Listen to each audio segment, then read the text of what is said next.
pessoal. Com relação à divulgação das informações por parte do administrador do fundo, tá? O administrador, ele é obrigado a manter os cotistas. Afinal de contas, são os cotistas que pagam o serviço de administração do fundo.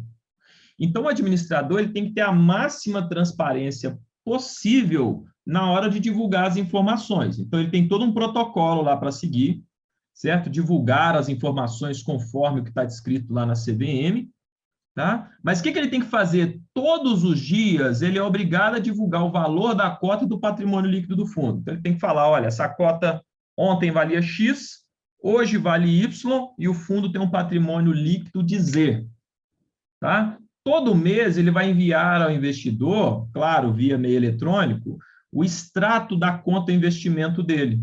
E todo ano ele tem que apresentar as demonstrações contábeis do fundo. Tá? E sempre quando acontecer um fato relevante, o que é um fato relevante? O fundo investe numa empresa XPTO e essa empresa, por algum motivo, ela veio a quebrar. Então, o fundo ele tem que divulgar isso. Olha, gente, aconteceu um fato relevante. Ou uma necessidade, ou uma falta de liquidez, por exemplo. Olha, tem um ativo aqui que a gente está tentando vender e não está achando comprador. É um fato relevante que deve ser divulgado. Tudo bem? Questão de prova, anota esse slide aí, por gentileza. Assembleia Geral dos Cotistas. Aqui é como se fosse a reunião de condomínio no prédio aí, para quem mora em prédio, né? Ou quem mora num condomínio.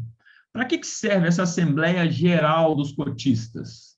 Ela serve para se decidir todos os assuntos acerca do fundo. Como assim, professor? Qualquer tipo de alteração, de modificação, substituir gestor, trocar administrador, aumentar a taxa de administração, alterar a política de investimentos do fundo, todas essas decisões devem necessariamente serem levadas para a Assembleia. Perfeito? Porque é na Assembleia que se vota e discute esses assuntos.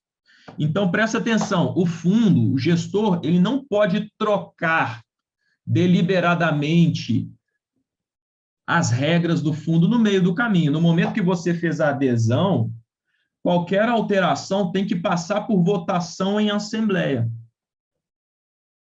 Tá? Por exemplo, substituição do administrador, gestor ou custodiante, qualquer um dos participantes do fundo podem ser alterados, mas essa alteração tem que passar por votação em assembleia. Para o fundo aumentar a taxa de administração, ele tem que ter aprovação em assembleia. Para alterar a política de investimentos, é um fundo que compra ações, agora vai ser um fundo que compra criptomoedas. Para ele trocar essa política, ele tem que submeter essa pauta na assembleia. Agora, o que não precisa de assembleia? Isso cobra na prova, tá? Não precisa de assembleia para reduzir taxa de administração e performance e para contratar empresas de auditoria e custódia. Para essas duas funções, não é necessário convocar assembleia, porque já são prerrogativas. Primeiro, reduzir taxa de administração, ninguém vai ser contra, né? A pagar menos. E a contratação das empresas de auditoria e custódia já é ali um proforma do administrador ter que fazer isso periodicamente, tá? Quem que vota nessas assembleias, pessoal? Somente os cotistas que votam. Nenhum dos demais participantes do fundo podem votar. Porque são decisões que vão impactar, primeiramente, os cotistas. Então, nada mais justo do que eles terem o direito de votar, tá? A assembleia ela pode ser de duas formas. Ela pode ser uma assembleia ordinária ou extraordinária. Ordinária, como o próprio nome diz, na ordem ali, se não aconteceu nada de extraordinário no ano, ela vai acontecer uma única vez ao ano. A Assembleia Geral Extraordinária, como o próprio nome diz, ela vai acontecer toda vez que tiver um fato extraordinário dentro do fundo. Tá? Então, a ordem ordinária, quando não aconteceu nada. Extraordinária, quando algo extraordinário acontecer. Repete o que não precisa de assembleia. Reduzir taxa e contratar empresas de auditoria e custódia. Tudo bem? Reduzir qualquer tipo de taxa. Qualquer tipo de taxa, tá? Ali eu só dei alguns exemplos, mas qualquer tipo de taxa. Vejam como já foi cobrado em prova, pessoal. Muito bem, pessoal, muito bem. O distribuidor que atua por conta e ordem de clientes pode comparecer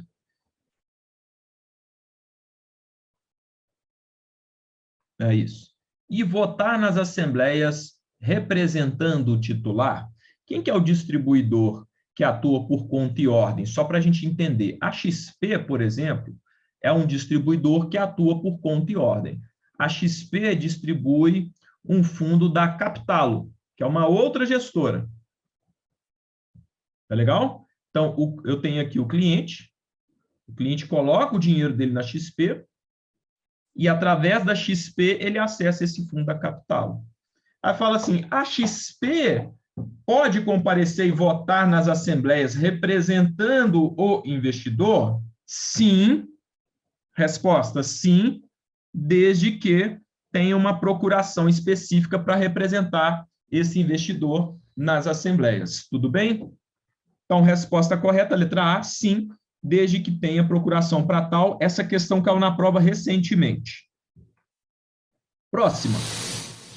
Excelente, pessoal. Um fundo depende de deliberação a assembleia, né, da assembleia dos cotistas, exceto.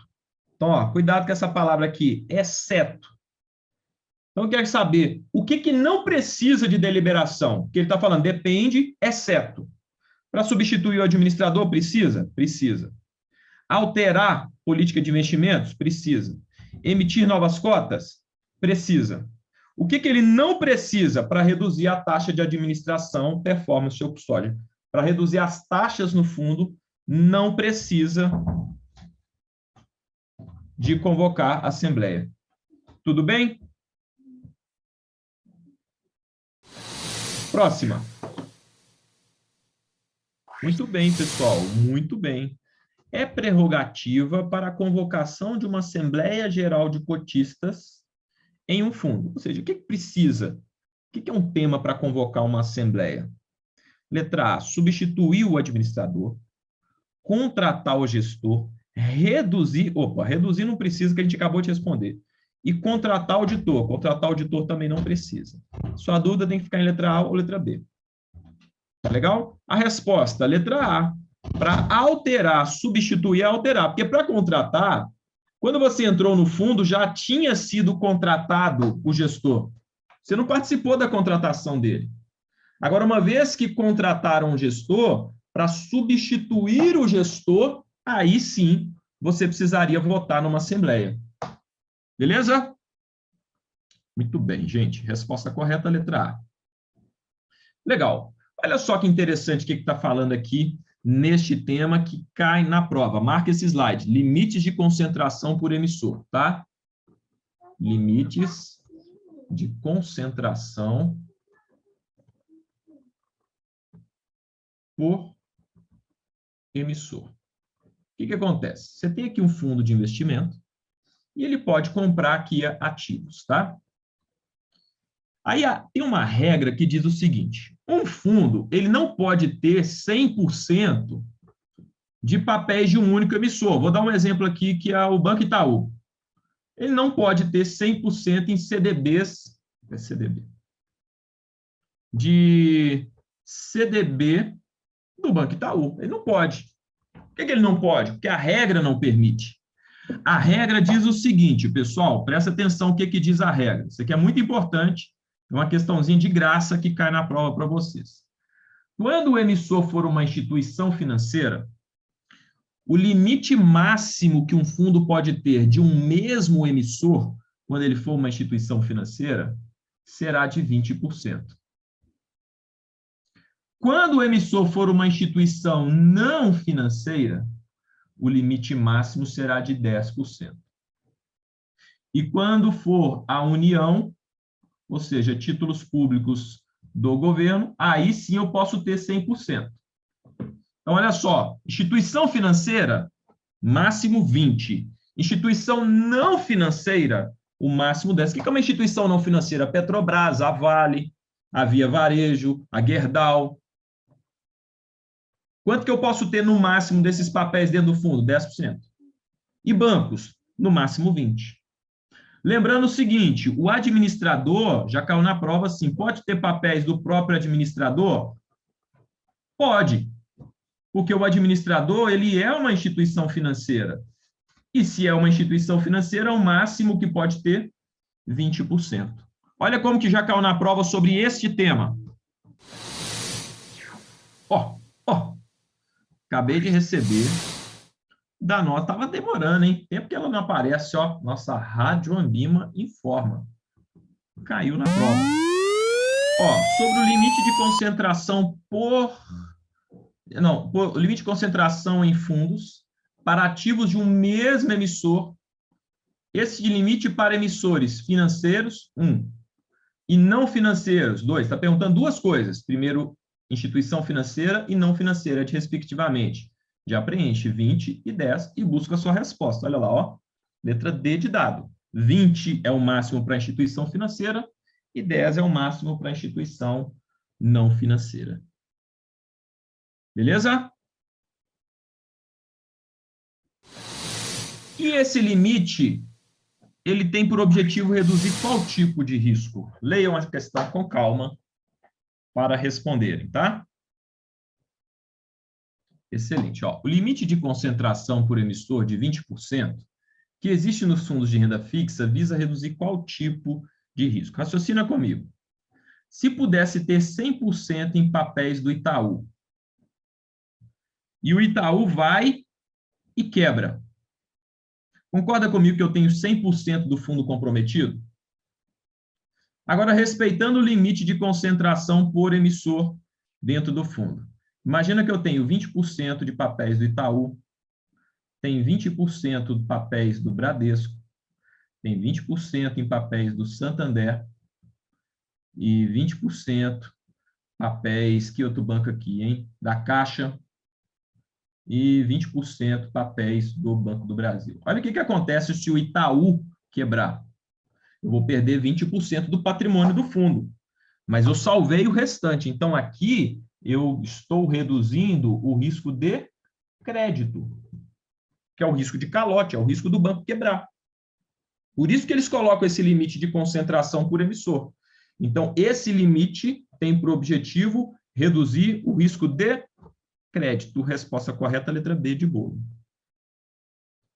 Tá legal? Muito bem.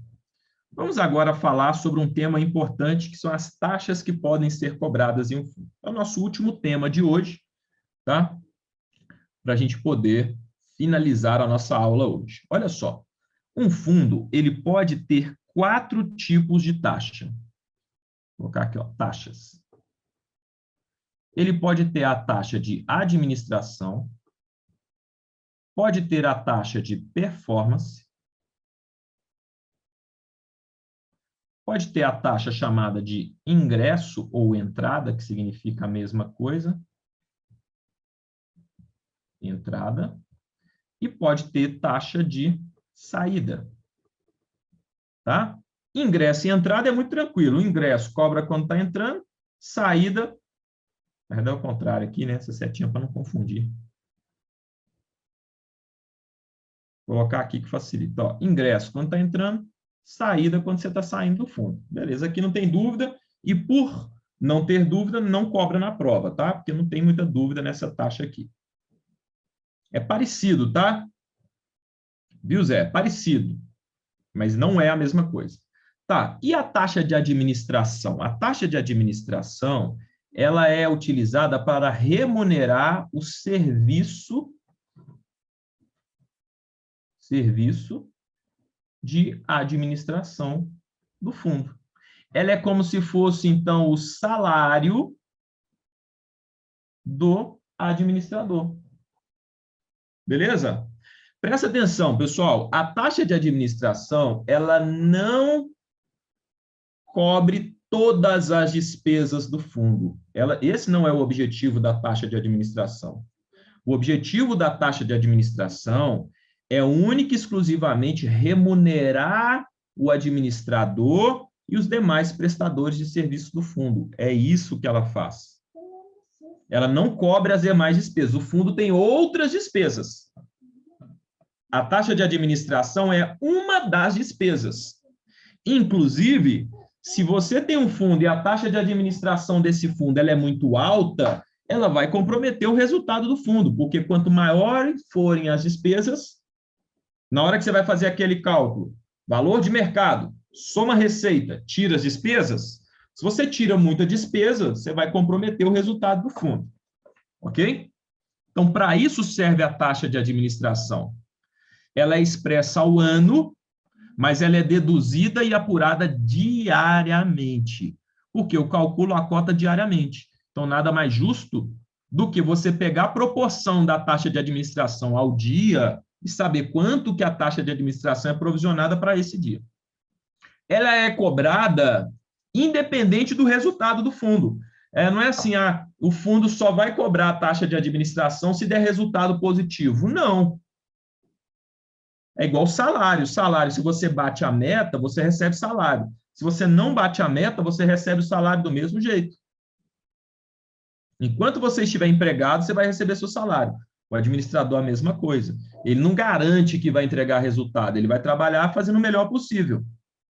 Deu resultado, cobra. Não deu resultado, vai cobrar do mesmo jeito.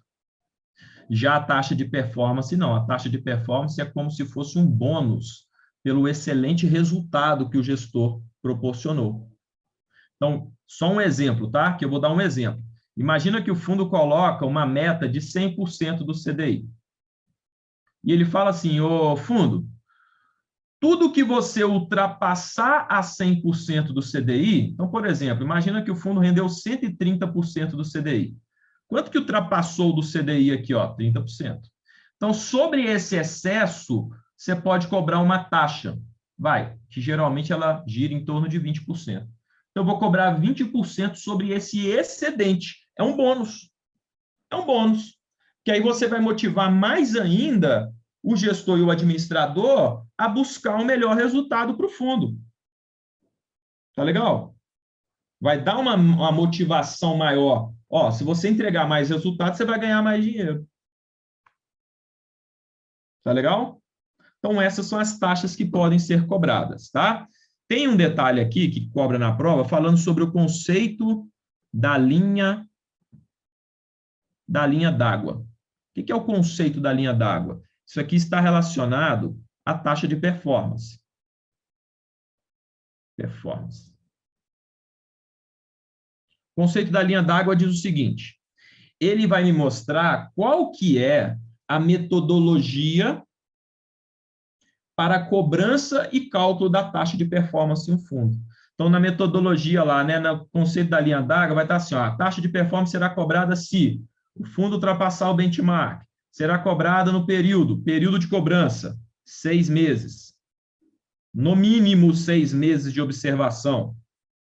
Vai ter todas as regras para se cobrar a taxa de performance está dentro aqui do conceito da linha d'água. Então, o conceito da linha d'água é a metodologia para a cobrança e cálculo da taxa de performance em um fundo.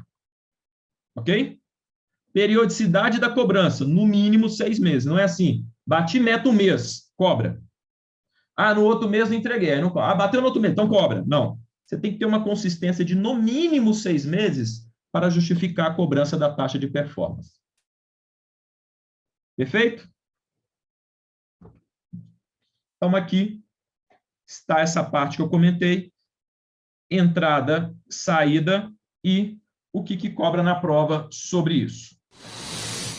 Excelente, pessoal. Acabamos de falar, né? Metodologia utilizada. Cadê aqui? Para a cobrança da taxa de performance é conhecida como? Qual que é o nome que se dá a isso? Linha d'água, tá? Questãozinha que cai mortinha na prova para vocês. E a outra? Essa questão caiu na prova de terça-feira passada. Excelente, pessoal, excelente. Quais são as taxas que um fundo pode cobrar? Ele pode cobrar as taxas de administração, você tem que saber, administração, performance, entrada e saída. São essas 4 taxas. Legal, ó. Entrada, saída, administração, performance, resposta correta, letra C de casa. Agradeço a Deus porque é uma questão que cai sempre na prova. Beleza? Pessoal, por hoje é só. A gente está super dentro aí do cronograma, tá? Vai acontecer dias que a gente vai conseguir terminar a aula mais cedo, vai ter dia que a gente vai chegar até mais próximo de 10, mas a gente está super dentro aqui do cronograma. Obrigado aí pela participação de vocês. Amanhã estaremos de volta aí no nosso mesmo bate-horário, beleza? Um abraço para vocês, bom descanso.